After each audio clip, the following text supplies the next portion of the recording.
Touch Sky Moga listening test. This is the Ielts listening test. You will hear a number of different recordings, and you will have to answer questions on what you hear. There will be time for you to read the instructions and questions, and you will have a chance to check your work. All the recordings will be played once only. The test is in 4 parts. At the end of the test, you will be given 10 minutes to transfer your answers to the answer sheet. Now turn to Part 1.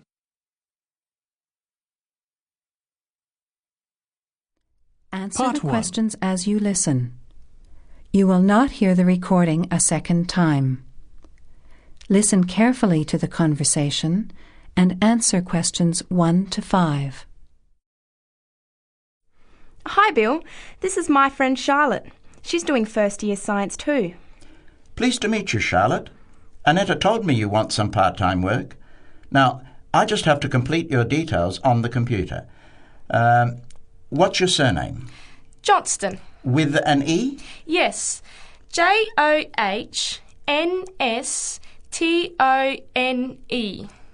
I know that you live in the Heathfield Street student residence, but I can't remember the street number there. It's 126. 126. Good. And the phone number? Well, actually, I never give people that number because sometimes nobody answers or they forget to pass on the messages. So, I bought a mobile phone yesterday, but I can't remember the number. I think it's 0414 847 748. I'll just check. No, sorry, not 748. It's 749. 0414 847 749? Yes, that's right. I must try and remember it. And what sort of work are you looking for? Well, anything really, I suppose, though it depends when it is. I'd rather work during the day, if that's possible. How many hours a week were you thinking of? Oh, I'm not sure. Maybe about 10. But I need to keep at least 2 days a week free for study. Do you have any work experience? Not much, though I used to help in my uncle's shop when I was at school. OK. Well, I'll put it in, but we don't usually get shop work. What about gardening? I'd rather not. Everything I touch dies. What other kinds of work are there? Well, there's a lot of demand for house cleaning, fast food preparation and kitchen work and pizza delivery if you've held a driving licence for 12 months. I'm not sure. Can I have a look at the vacancies while you talk to Annetta?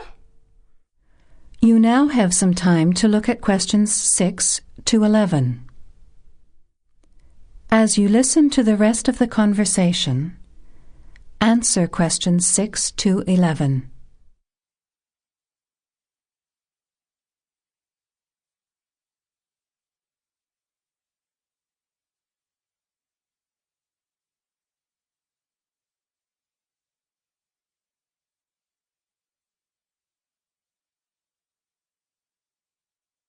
Bill, I'd like to change my job.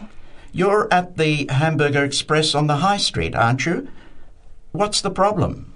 Well, I never know what hours I'm going to work.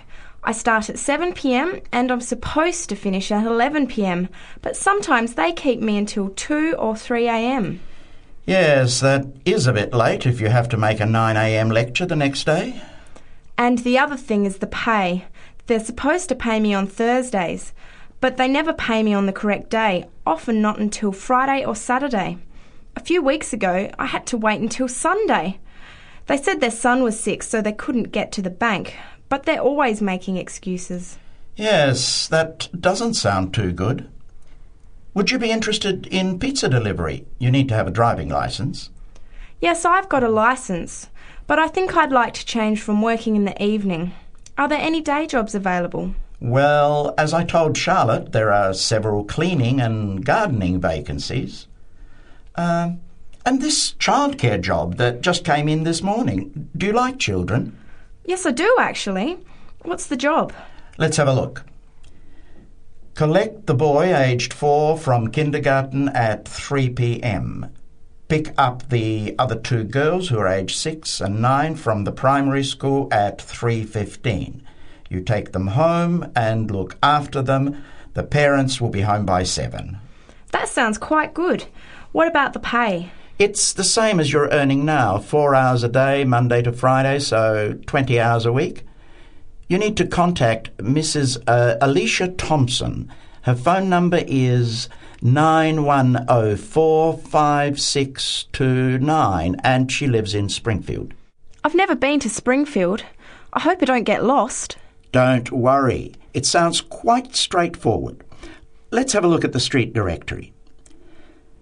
The Thompsons live here in Tulip Street, number 252. So you catch the 631 bus, get off here next to the post office in Daisy Terrace. Walk past the post office to the corner, and on the opposite corner is the kindergarten. Then walk down Daffodil Place and cross over to the primary school. Then keep going down Daffodil Place to the corner and turn right into Tulip Street. That is the end of part 1. You now have 1 minute to check your answers to part 1.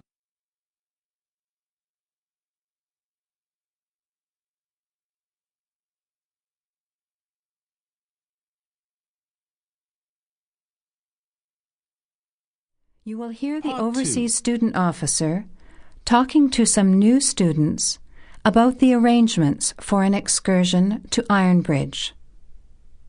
Before you hear the talk, you have some time to look at questions 12 to 16.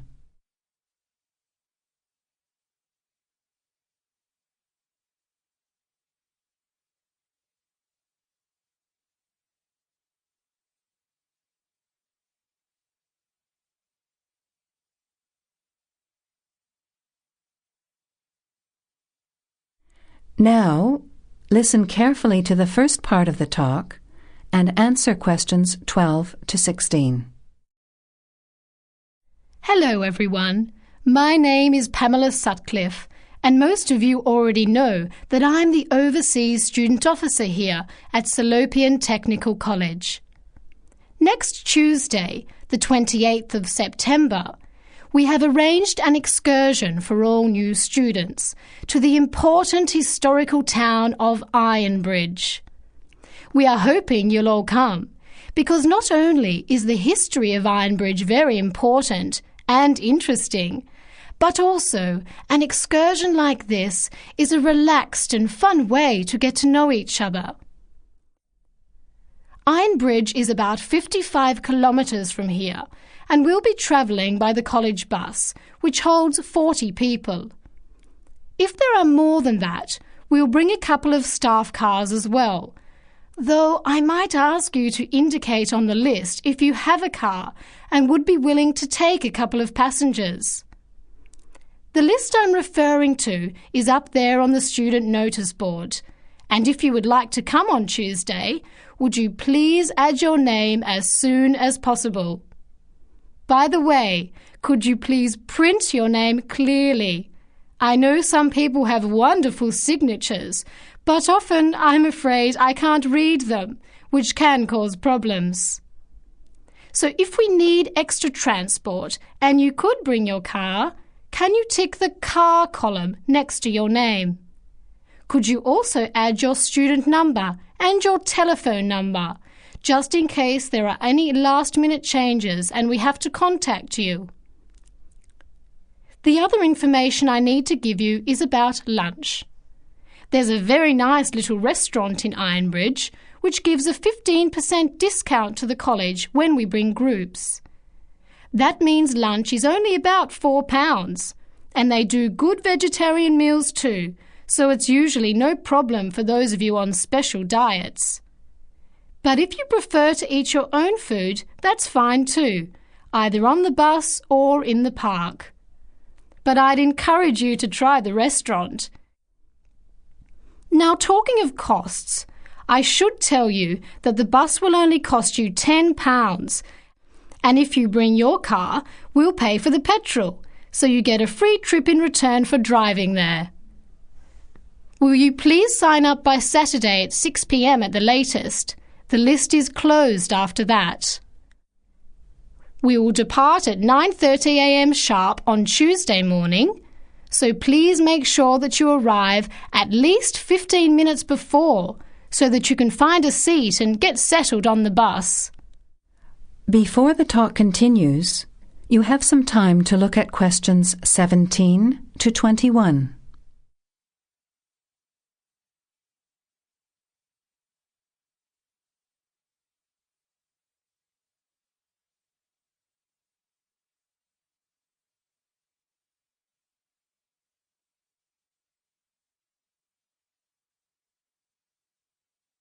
Now, as the talk continues, answer questions 17 to 21. The college bus garage is behind the engineering workshop. It's quite easy to find. If you come here to the Student Union building, then walk east down the avenue until you get to the childcare centre on your left, and then turn left and walk past the sports centre and the tennis courts, which are both on your left. Cross over Central Square, and opposite you is the engineering workshop. Walk around the back and you'll see the bus.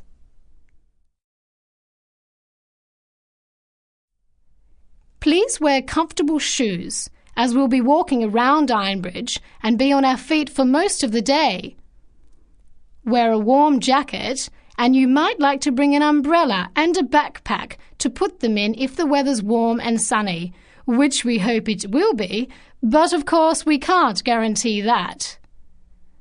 Certainly bring your cameras and any snacks or drinks for the bus journey there and back, which should take about an hour and a half each way. You should all check the notice board on Monday, and we'll also put a note in your mailbox to confirm arrangements, so don't forget to check it. Now, why are we visiting Ironbridge? Well, Iron Bridge, as the name suggests, has got the original iron bridge. That is, the first ever iron bridge in the world. It was the birthplace of the Industrial Revolution, and for 40 years it led the world, as Britain changed from an agricultural society into an industrial one. It's hard to imagine today that this pretty, sleepy little tourist town was one of the most important places in England for over a century. Just imagine, 200 years ago, people from all over Europe and even North America came to Ironbridge to learn about what was then the latest technology. Today it is listed as a World Heritage Site by the United Nations, as they consider the unique collection of industrial monuments rank it alongside the Grand Canyon, the pyramids, and the Great Barrier Reef. One place that's fun to visit is Blist Hill, which is a reconstruction of a small Victorian industrial town where people are working and living as they did 100 years ago. I hope you'll enjoy the day. It's been a very popular excursion in previous years, so I'm looking forward to going again next Tuesday. Now don't forget to put your name on the list as soon as possible. That is the end of part 2. You now have 30 seconds to check your answers to part 2. You will hear a Part group 3. of students, Henry, Joe, Nancy, and Gordon, discussing changes to their work experience placement arrangements. Before you hear the conversation, you have some time to look at questions 22 to 26. The first 2 student arrangements have been done for you as examples.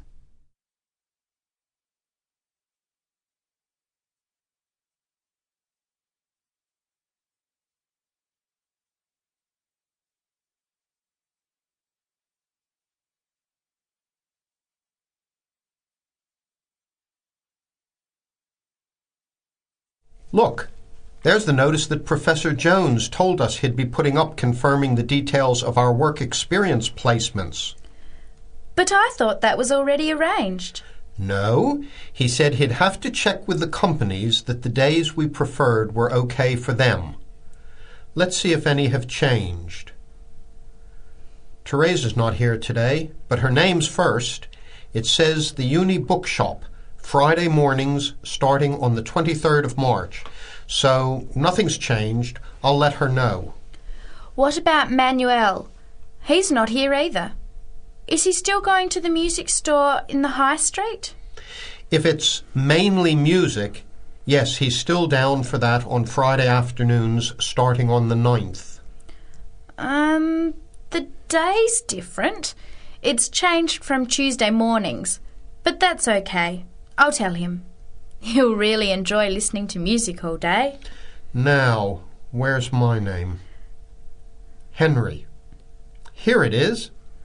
I'm going to the beauty shop, and I said I preferred Thursday afternoons.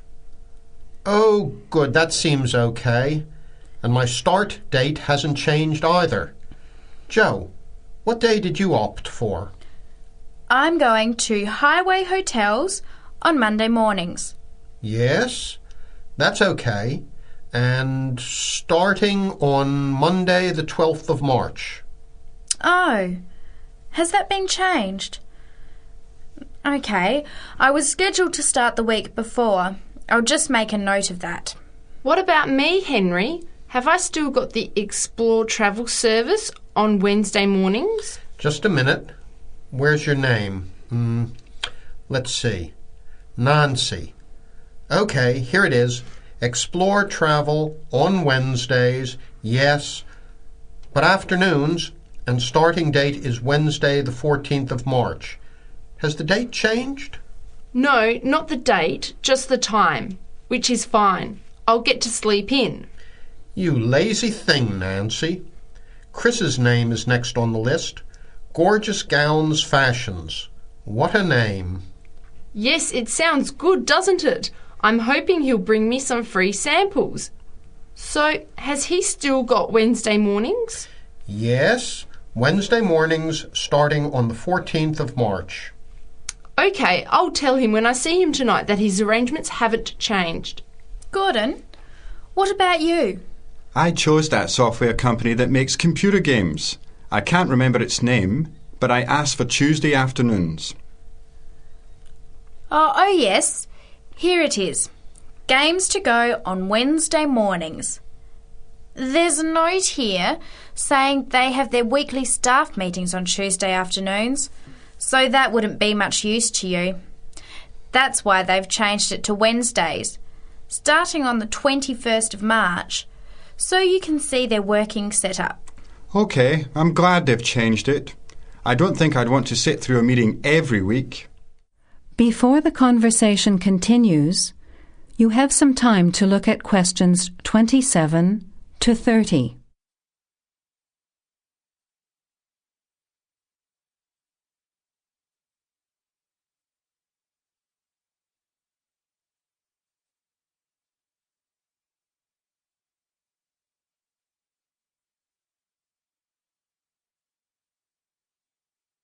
Now, as the conversation continues, answer questions 27 to 30. Can someone remind me what time we have to get to our placement in the afternoons? It says here, mornings start at 9 a.m. and afternoon sessions at 1 p.m. Oh, that's a shame. I thought Professor Jones was going to change it to 9:30 a.m. and 1:30 p.m.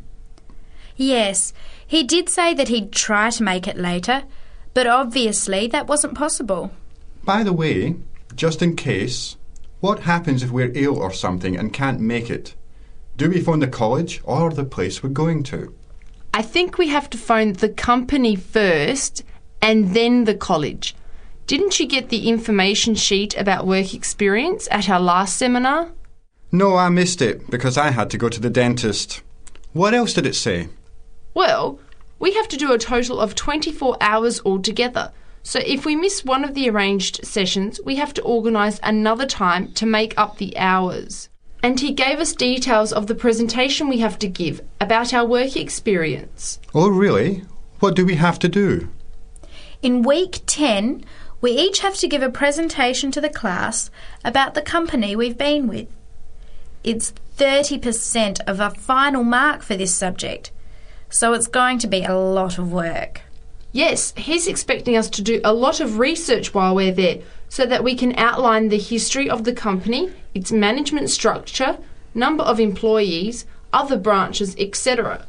And he said we should use lots of visuals such as diagrams and flowcharts during the presentation.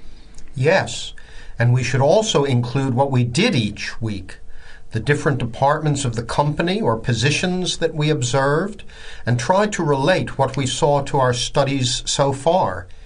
He gave examples like management style, accounting systems, information technology, and so on. You were right. It sounds like lots of work. That is the end of part 3. You now have 30 seconds to check your answers to part 3. You will hear a talk Part 4. from a member of the Conservation Society talking about green cleaning. First, you have some time to look at questions 31 to 34.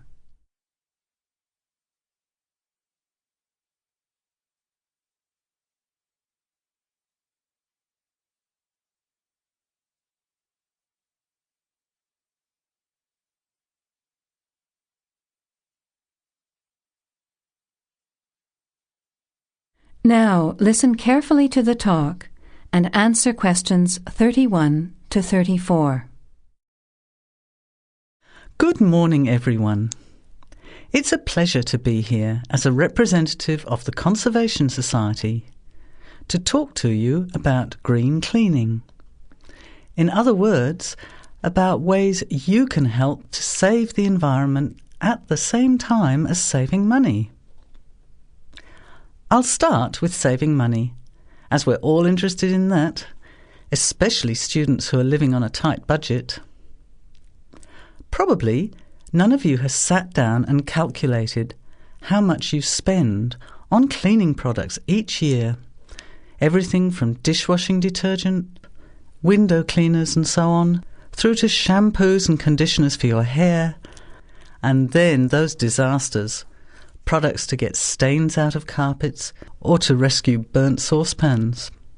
I can see some nods of agreement. Even if you don't spend a lot of time on housework, you'd end up spending quite a lot of money over a period of time, wouldn't you? We can save money on products and also use products which are cheap, biodegradable and harmless to the environment. These I will call green products. Unfortunately, most cleaning products on sale commercially are none of these, and many of our waterways and oceans are polluted with bleach, dioxins, phosphates, and artificial colourings and perfumes.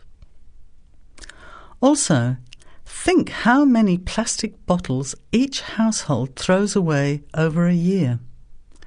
They'll still be around in landfill when you are grandparents. So we often feel there's nothing we can do to make a difference, but we can. The actual recipes are on handouts you can take at the end of the talk.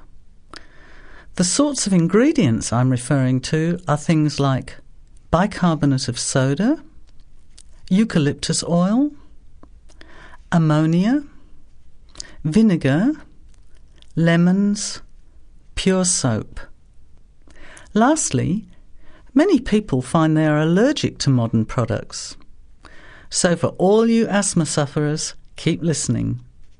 Nothing in these recipes should cause you any problems.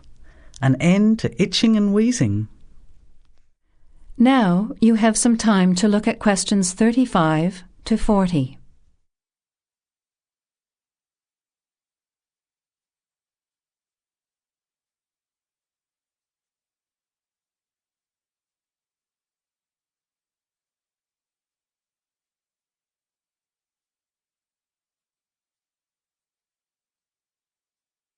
Now listen and answer questions 35 to 40. So, let's start with spills and stains. Soda water is wonderful as an immediate stain remover. Mop up the excess spill. Don't rub, but apply soda water immediately. It's great for tea, coffee, wine, beer and milk. As is salt or bicarbonate of soda, which will absorb the stain. Then vacuum when dry and shampoo if necessary. While we're talking about disasters, let's quickly look at some others that can be avoided. Bicarbonate of soda is wonderful for removing smells, especially in the fridge. An open box in the fridge will eliminate smells for up to 3 months. And those terrible burnt saucepans, either sprinkle with our good friend bicarb again and leave it to stand, or cover with vinegar and a layer of cooking salt. Bring it to the boil and simmer for 10 minutes, then wash when cool. Much cheaper than a new saucepan. Then there are heat rings on wooden furniture. Simply rub with a mixture of salt and olive oil, or for scratched furniture, use olive oil and vinegar. Now, let's look at general cleaning. First, the floors. If your floor covering is made of slate, cork or ceramic tiles or lino, it probably only needs a mop or a scrub with vinegar in a bucket of water. Carpets can be shampooed using a combination of pure soap, washing soda, cloudy ammonia and some boiling water. You put a small amount of this mixture onto the mark on the carpet, rub with a cloth until it lathers, and then wipe off the excess. A smelly carpet can be deodorized by sprinkling bicarbonate of soda on the surface, leaving overnight, and vacuuming off the next day. Cleaning in the kitchen, bathroom and toilet is the next section. That is the end of the listening test. In the Ielts test, you would now have 10 minutes to transfer your answers to the answer sheet.